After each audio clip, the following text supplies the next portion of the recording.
तो दोस्तों स्वागत है आप सभी का आज के काफी अलग एंड इंटरेस्टिंग एक्सप्लेनेशन में, जिसमें आज हम एक horror anime series Resident Evil पर बात करेंगे। और गाइज ये काफी इंटरेस्टिंग ज़ॉम्बी सीरीज है जिसका एनिमेशन देख के मैं दंग रह गया था। अब guys most of the people मुझे कंप्लेन करते हैं कि मैं जो सीरीज एक्सप्लेन करना स्टार्ट करता हूँ उसे मैं कंप्लीट नहीं करता। तो गाइज प्लीज मेरी एक बात सुन लीजिए और फिर डिसाइड करना कि ऐसा क्यों हो रहा है। एक्चुअली ना गाइज बात ऐसी है कि मैं जिस भी सीरीज के एपिसोड्स को एक्सप्लेन करता हूँ उस सीरीज पे मुझे रिस्पॉन्स ही नहीं मिलता है। जैसा रिसेंटली हम एक्सप्लेन कर रहे हैं ब्लैक स्पॉट सीरीज की अगर हम बात करें तो आप लोग खुद ही देख सकते हैं कि एपिसोड्स में व्यूज कितने कम आ रहे हैं। अल्सो एक वीडियो बनाने में मुझे काफी मेहनत लगती है और उस स्पेसिफिक सीरीज के एपिसोड पर व्यूज नहीं आए तो फिर मेहनत वेस्ट हो जाती है, एज वेल एज मेरे एडिटर की भी। और मुझे एडिटर को भी पे करना पड़ता है। और अगर मैं एपिसोड जो एक्सप्लेन कर रहा हूँ उस पर अगर व्यूज नहीं आए तो मुझे एडिटर की भी पेमेंट जो है वो अटकानी पड़ती है, जिससे काफी टेंशन आ जाता है।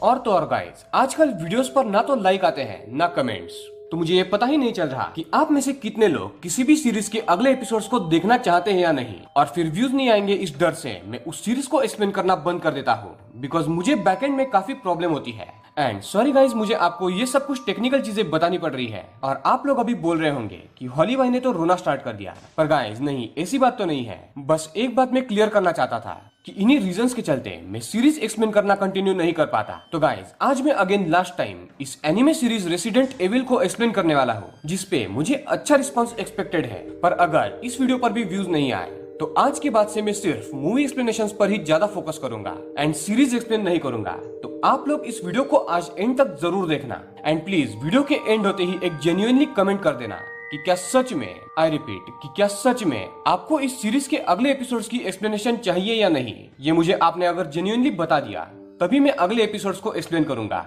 और अगर इस वीडियो पर अच्छा रिस्पांस आया तो मैं अगला एपिसोड तुरंत डाल दूंगा। और सॉरी गाइज आज मैंने आपका काफी टाइम खा लिया, पर अब बिना टाइम वेस्ट करते हुए आज के हम टॉपिक पर बढ़ते हैं। रेसिडेंट एविल इनफाइनाइट डार्कनेस का सीजन 1 अभी कुछ समय पहले ही 2021 में नेटफ्लिक्स पर रिलीज हुआ था और इसे पब्लिकली काफी अच्छा रिस्पांस भी मिला है। और रेटिंग्स की बात करें तो इसकी रेटिंग है 5.8 आउट ऑफ 10 और इसे रॉटेन टोमेटोज पर मिले हैं 50%। पर गाइस इसकी सबसे ज्यादा खास बात है इसका एनिमेशन, जो मुझे काफी तगड़ा एंड क्वालिटी वाला लगा। तो आपको क्या लगता है, आप मुझे कमेंट करके जरूर बताना कि क्या आपको इसका एनिमेशन पसंद आया या नहीं। तो दोस्तों अब बिना देर के चलते हैं सीधा वीडियो की तरफ।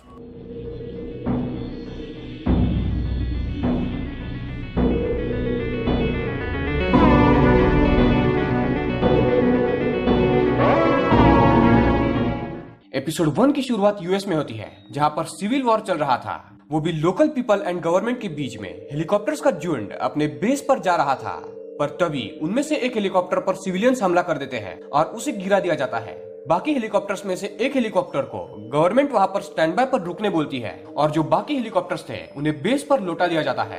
पर जिस टीम को स्टैंड बाय पर रखा गया था, जिसका नाम मैड डॉग्स था, वो बिना ऑर्डर्स के ही नीचे उतर के अपने साथियों को रेस्क्यू करने लगते हैं एंड सिविलियंस उन पे हमला कर देते हैं और उन सभी लोगों को मार दिया जाता है।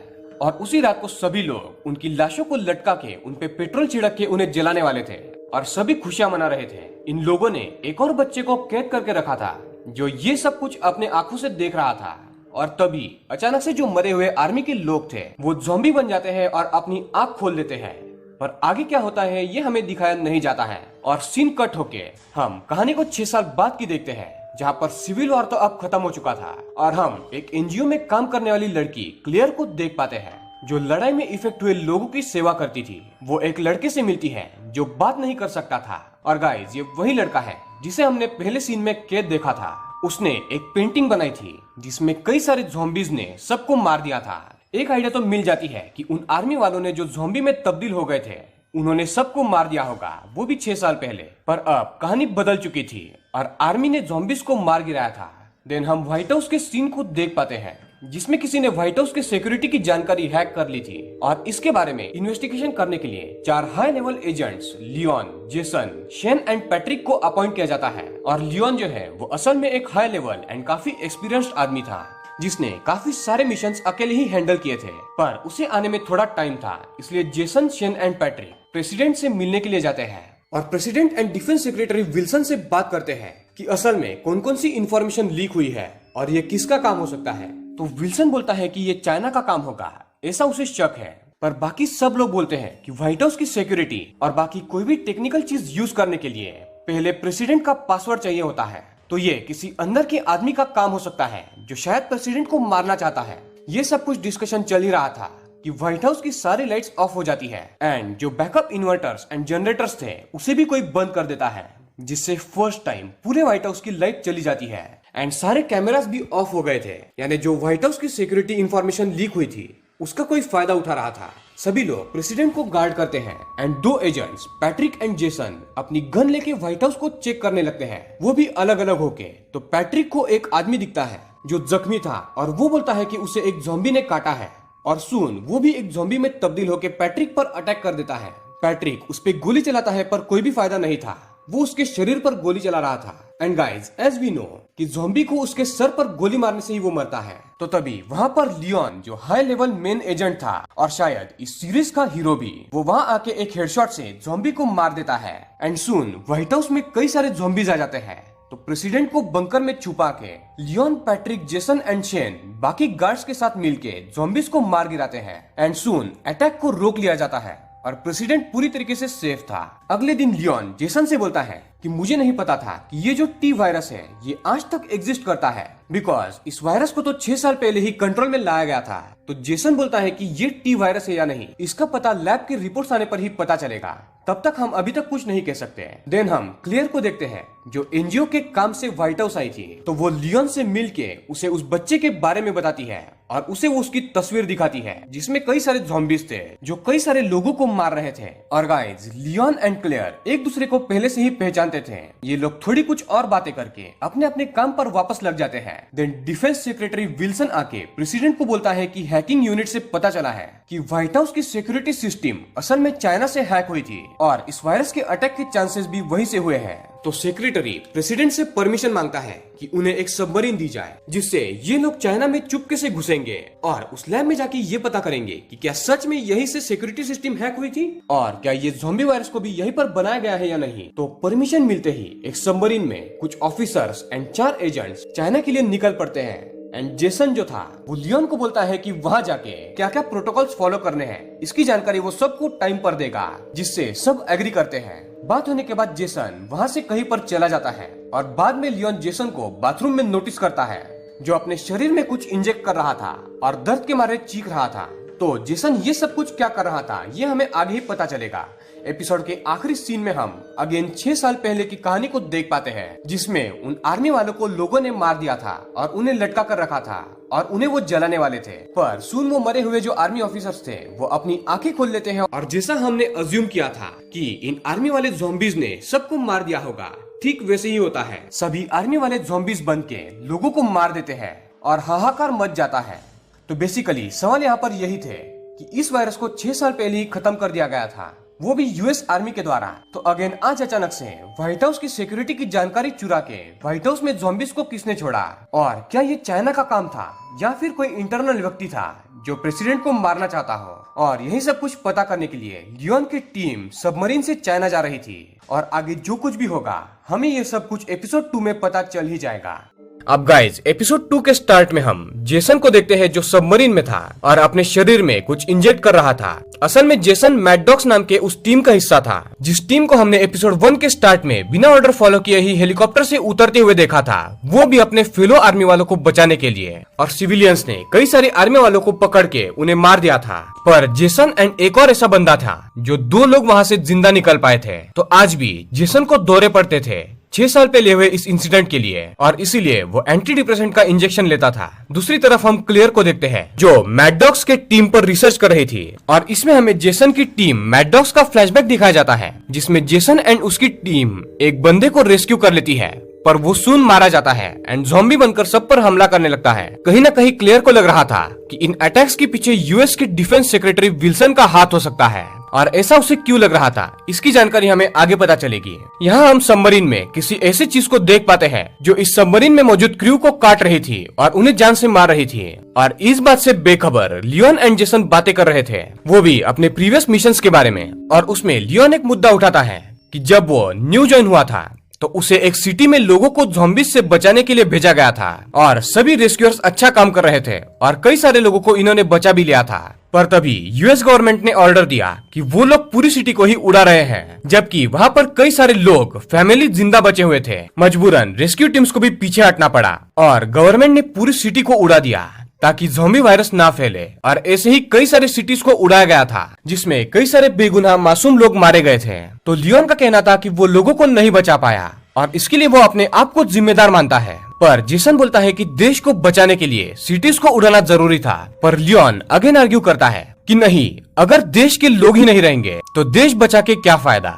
और इसमें तो पॉइंट था। तो लियोन के हिसाब से 6 साल पहले यूएस ने जो किया था वो गलत किया था। ये आर्ग्यूमेंट इनके बीच में चल ही रही थी कि अचानक से सबमरीन में कुछ गड़बड़ हो जाती है। तो लियोन एंड जेसन भाग के कंट्रोल रूम में जाते हैं। तो वहाँ पर एक भयानक मंजर इनका इंतजार कर रहा था और सारे क्रू मेंबर्स को किसी ने जान से मार दिया था और वो भी काफी बुरी तरीके से। लियोन को लगता है कि कोई बाहर का व्यक्ति इनके क्रू में शामिल हो गया होगा जब वो यूएस से निकले होंगे, या फिर वही ज़ॉम्बी वायरस यहाँ पर भी फैल गया होगा। पर जेसन बोलता है कि रुको, हम तो सबमरीन में हैं और अगर तुमने गोली चलाई तो सब बहकर मारे जाएंगे और इस सबमरीन तबाह हो जाएगी। तो लियोन अपने चाकू को लेके जेसन के साथ सबमरीन को चेक करने लगता है। जेसन एंड शेन साथ में एक बंकर में जाते हैं जहाँ पर बाकी का क्रू मौजूद था और वो दोनों दरवाजा बंद करके अपने ही सारे क्रू मेंबर्स को जान से मार देते हैं। यानी सवाल यहाँ पर ये आता है, क्या जेसन एंड शेन ही वो दो लोग हैं जिन्होंने व्हाइट हाउस में हमला करवाया था, या फिर ये कोई और ही चक्कर है। जेसन एंड शेन एक एक करके पूरे सबमरीन में जितने लोग थे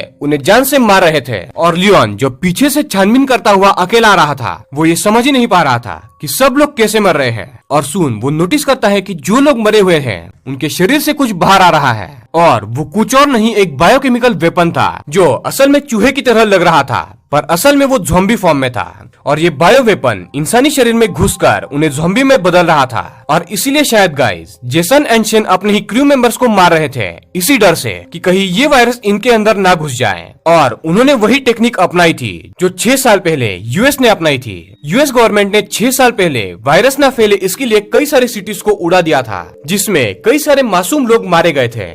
ठीक जेसन एंड शेन ने भी यहाँ पर यही किया और अपने आप को बचाने के लिए कितने मासूम लोगों की जान ले ली। लियोन पर ये जो बायो वेपन था वो अटैक कर देता है पर लियोन उसे एक फायर एक्सटिंग्विशर से पिचका के मार देता है और उसके बाद वो अपने चाकू के साथ आगे बढ़ने लगता है। यहाँ पर जेसन एंड शेन ने सबमरीन को 5 मिनट में डिस्ट्रक्ट करने वाला सिस्टम ऑन कर दिया था और 5 मिनट में सबमरीन तबाह होने वाली थी।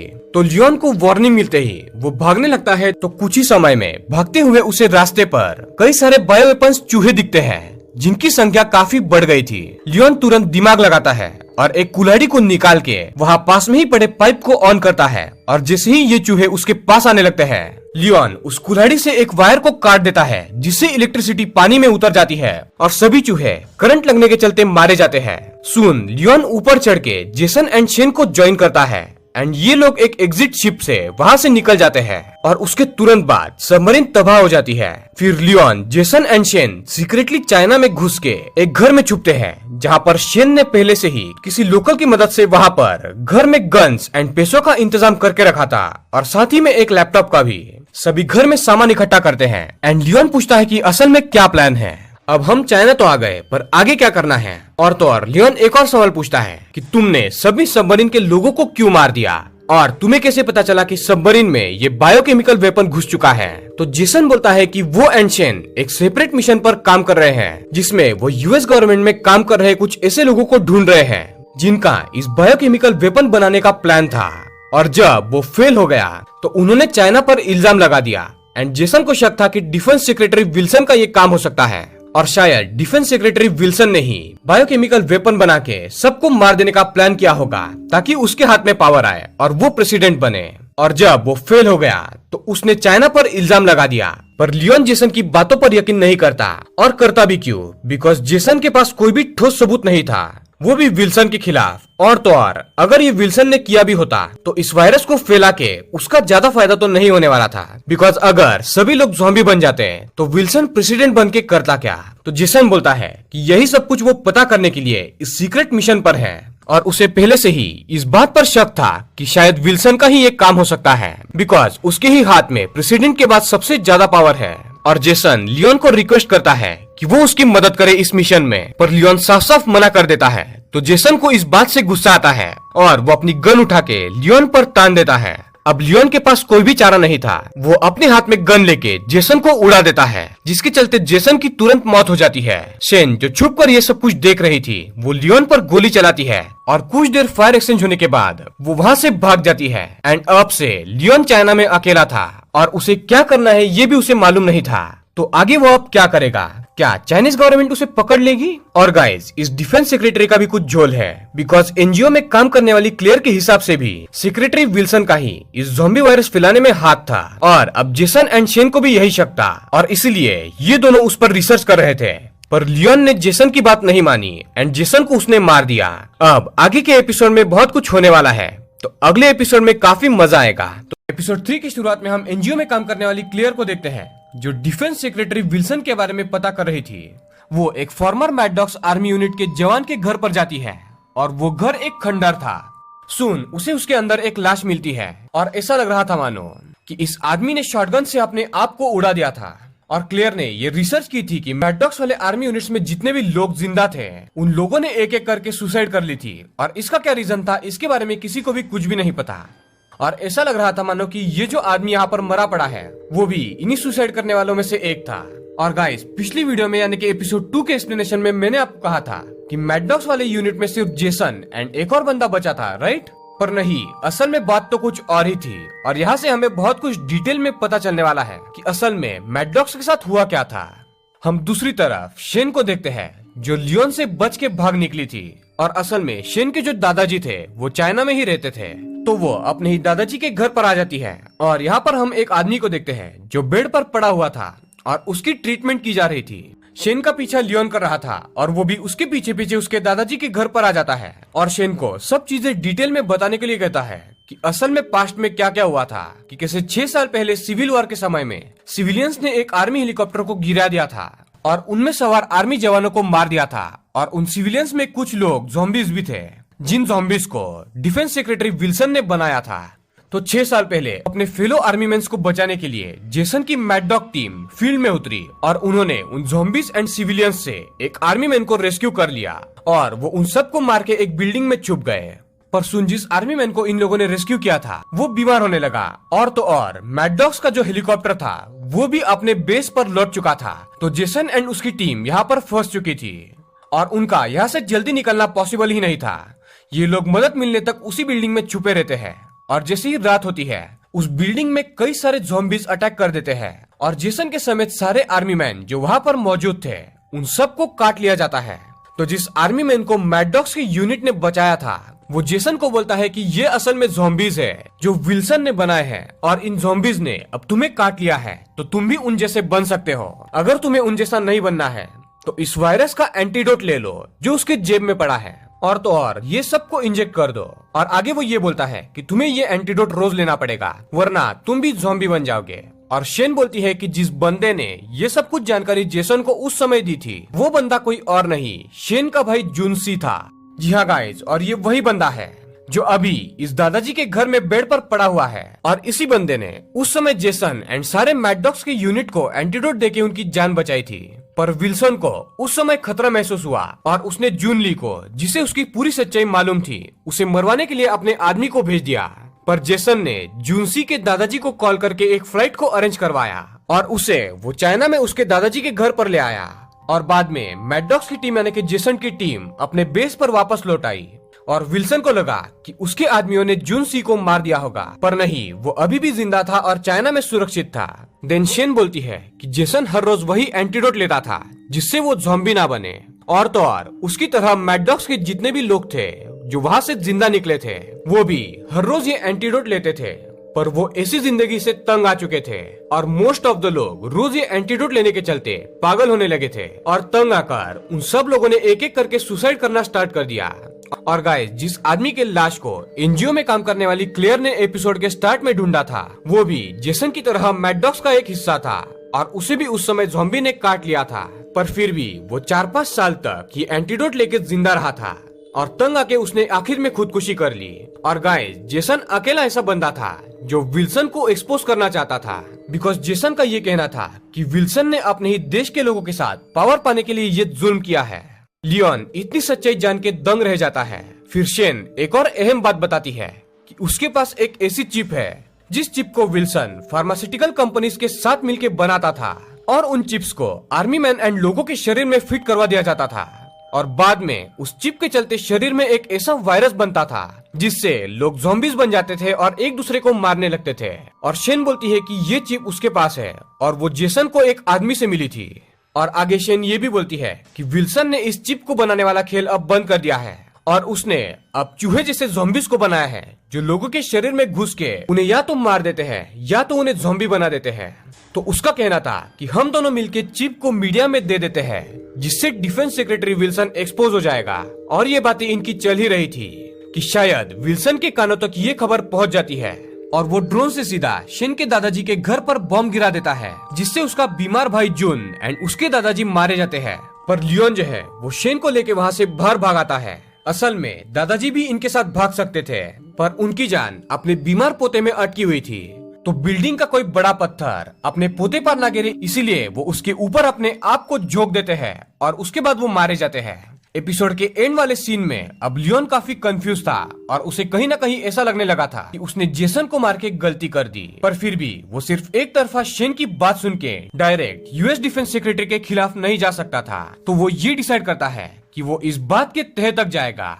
दूसरी तरफ हम क्लेयर को देखते हैं जिसे भी विल्सन पर शक था और 6 साल पहले जो सिविलियंस के साथ आर्मी की झड़प हुई थी उसके बारे में वो पूछने के लिए और ये ज़ॉम्बी वायरस तुमने ही बनाया है ना ये पूछने के लिए वो विल्सन को डायरेक्ट कन्फ्रंट करती है। पर विल्सन ये बात सुन के उसे वहाँ से भगा देता है। और उसी रात को जब क्लेयर अपने घर पर थी तो डिफेंस सेक्रेटरी के आदमी क्लेयर के घर में घुस जाते हैं और उसे पकड़ लिया जाता है। और इसी के साथ ये एपिसोड 3 यहाँ पर एंड होता है। एपिसोड 4 की शुरुआत में हम प्रेसिडेंट को देखते हैं जिसे अभी तक लग रहा था कि चाइना ही असल में ये सब कुछ कर रहा है और चाइना ने ही व्हाइट हाउस पर हमला किया था। और डिफेंस सेक्रेटरी विल्सन ने प्रेसिडेंट को एक स्क्रिप्ट लिख कर दी थी जिसमें यूएसए प्रेसिडेंट चाइना के अगेंस्ट वॉर डिक्लेयर करने वाला है ऐसा लिखा हुआ था। और उसके लिए प्रेसिडेंट एक प्रेस कॉन्फ्रेंस बुलाता है, पर अभी तक से किसी को भी ये पता नहीं था कि प्रेसिडेंट ने ये प्रेस कॉन्फ्रेंस क्यों बुलाई है। और तो और प्रेसिडेंट को खुद भी ये लग रहा था कि ये वॉर डिक्लेयर करना गलत डिसीजन है, पर डिफेंस सेक्रेटरी विल्सन काफी दबाव बना रहा था। प्रेसिडेंट के लिए फ्लाइट अरेंज की जाती है और प्रेसिडेंट तय किए गए डेस्टिनेशन पर निकल पड़ता है। यहाँ पर दूसरी तरफ हम एजेंट पैट्रिक को देख पाते हैं जो कॉन्फ्रेंस की जगह पर गार्डिंग ड्यूटी पर था। तो उसे लियोन का कॉल आता है और लियोन पैट्रिक को बोलता है कि तुम मेरा प्रेसिडेंट को एक मैसेज दो। और वो मैसेज ये था कि सबके पीछे विल्सन है, चाइना नहीं, तो वॉर डिक्लेयर मत करना। दूसरी तरफ हम क्लेयर को देखते हैं जिसे पिछले एपिसोड के एंड में विल्सन के आदमियों के द्वारा पकड़ा गया था। जब क्लेयर की आंख खुलती है विल्सन उसके सामने था और वो क्लेयर से बात करने लगता है कि तुम रकून सिटी की इकलौती सर्वाइवर हो जिस सिटी को तबाह कर दिया गया था, पर तुम बच गई थी और तुम अब ऐसे बैकग्राउंड से हो तो तुम्हें लोगों की मदद करना पसंद है और तुम एनजीओ चलाती हो जिससे तुम्हें गरीब बच्चों एंड लोगों के लिए स्कूल, हॉस्पिटल, घर बनाने हैं। तो विल्सन क्लेयर से एक डील करने की बात करता है कि तुमने आज तक जितनी भी इंफॉर्मेशन मेरे बारे में कलेक्ट की है तुम किसी को मत बताना और वो फाइल मुझे दे देना और वो तुम्हारे एनजीओ के लिए काफी पैसे देगा। पर क्लेयर साफ साफ मना कर देती है और बोलती है कि तुम ज़ॉम्बीज बनाते हो और ये जो बायो वेपन्स है वो तुम पैसों के लिए बेच देते हो और अगर फ्यूचर में किसी और देश ने तुम्हें ज्यादा पैसे देना चाहा तो तुम उन्हें ये वेपन पैसों के लिए बेच दोगे जिससे वो दूसरा देश उन्हीं के कंट्री के खिलाफ हो जाएगा। पर विल्सन बोलता है कि नहीं, वो भले ही ये वेपन्स पैसों के लिए बना रहा है पर वो इन्हें किसी और देश को नहीं बेचेगा। वो एक ऐसी आर्मी बना रहा है जो जल्दी मर ना सके और उससे इनका ही देश सुरक्षित रहेगा और इसीलिए वो कुछ सोल्जर्स को भी मार रहा है और उन्हें वो ज़ॉम्बी बना के एंटीडोट यूज करके उन्हें नॉर्मल करके आर्मी में फैला रहा है ताकि जरूरत पड़ने पर उनका इस्तेमाल किया जाए। और इस प्रोसेस की शुरुआत वो जल्द ही करने वाला है और हम उसके फैकल्टी को देख पाते हैं जिसमें कई सारे ज़ॉम्बीज को वो बना रहा था। वो क्लेयर को अपने में शामिल होने की मांग करता है पर वो मना कर देती है। तो विल्सन उसे पीटते हुए बोलता है कि वो उसे भी एक बायो वेपन में बदल देगा और तुम्हें भी वो सिर्फ एंटीडोट पर ही जिंदा रखेगा। ये सब इनका चल ही रहा था कि हम जेसन को देख पाते हैं जो विल्सन के फैकल्टी में घुस आता है। जी हाँ गाइस, यानी कि जेसन अभी तक से जिंदा था।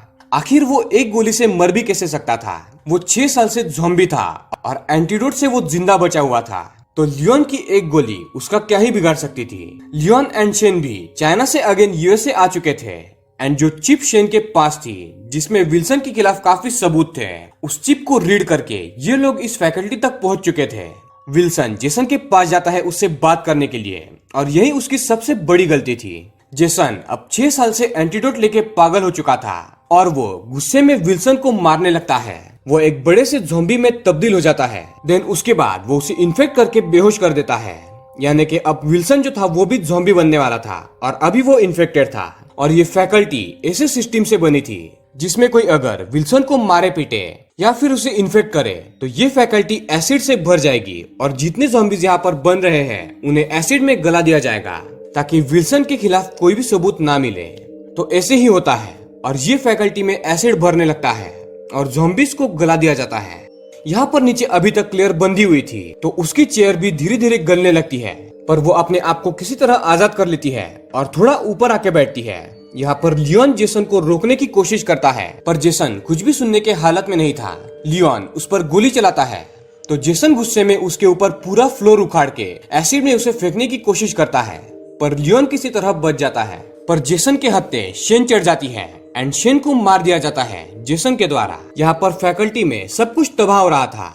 क्लेयर लियोन को आवाज लगा के उसकी मदद करने की मांग करती है और लियोन क्लेयर को किसी तरह बचा लेता है। अब ये दोनों तो साथ में थे, पर दूसरी तरफ जेसन पागल होके इस फैकल्टी से बाहर निकलने की कोशिश कर रहा था। And guys, to be surprise, ये अंडरग्राउंड फैकल्टी उसी एयरपोर्ट के नीचे थी जहाँ पर अभी प्रेसिडेंट प्रेस कॉन्फ्रेंस रखने वाला था। तो अगर ज़ॉम्बी बना जेसन फैकल्टी के बाहर निकलता है तो वो एयरपोर्ट पर पहुंच जाएगा जहां पर अभी प्रेसिडेंट मौजूद है, तो फिर प्रेसिडेंट के जान को खतरा हो सकता है। तो लियोन उसके पीछे उसे रोकने जाता है और वो क्लेयर को कंट्रोल रूम में भेज देता है और वहां से कुछ और चीजों को वो गिराने बोलता है ताकि वो एसिड में गिरे, और जिस चीज पर जेसन खड़ा था उसे भी वो गिराने बोलता है ताकि जेसन भी गिर के गल जाए। यहाँ पर बाहर प्रेसिडेंट जब स्पीच देने के लिए जा रहा था तो पैट्रिक उसके कान में बोलता है कि लियोन ने उसे मैसेज दिया है कि इन ज़ॉम्बी अटैक्स के पीछे चाइना नहीं बल्कि विल्सन है, तो प्लीज चाइना के अगेंस्ट वॉर डिक्लेयर मत करना। तो प्रेसिडेंट लियोन की बात सुन के पीस की बात करने लगता है और यहाँ पर नीचे फैकल्टी में लियोन जेसन का हाथ एक गन से उड़ा देता है, पर अगेन उसे जेसन पकड़ के फेंक देता है और इस बार भी लियोन नीचे गिरने से बाल बाल बच जाता है। देन फाइनली किसी तरह क्लेयर एंड लियोन दोनों भी मिलके जेसन को गिराने में कामयाब हो जाते हैं और फाइनली वो मारा भी जाता है। एंड जेसन जो अब खतरा बना था वो मर चुका था एंड विल्सन ने जितने भी ये ज़ॉम्बीज बनाए थे उन सब का नामोनिशान मिट चुका था क्योंकि वो सभी इस फैकल्टी में गलने लगे थे। पर विल्सन खुद अभी भी इन्फेक्टेड था और उसे अरेस्ट कर लिया जाता है और उसे एंटीडोट पर जिंदा रखा जाता है और उसके ऊपर इंक्वायरी की जाती है। प्रेसिडेंट अपनी प्रेस कॉन्फ्रेंस में पीस कायम करके विल्सन के मामले को इंटरनल ही दबा देता है ताकि बाकी देशों में इसकी चर्चा ना हो और यूएनओ में भी इसका जिक्र ना किया जाए कि अमेरिका का डिफेंस सेक्रेटरी दूसरे देशों के अगेंस्ट ज़ॉम्बी बना रहा था। इससे अमेरिका को काफी प्रॉब्लम हो सकती थी, इसलिए इस मामले को इंटरनली ही दबा दिया जाता है। तो फाइनली लियोन एंड क्लेयर इस मिशन में कामयाब हो जाते हैं एंड फाइनली सारा यूएसए एंड पूरा वर्ल्ड सही मायने में ज़ॉम्बीज से मुक्त हो चुका था। एंड इसी के साथ ये एपिसोड 4 यहाँ पर एंड होता है और ये आखिरी एपिसोड था, यानी कि ये सीरीज यहाँ पर एंड हुई।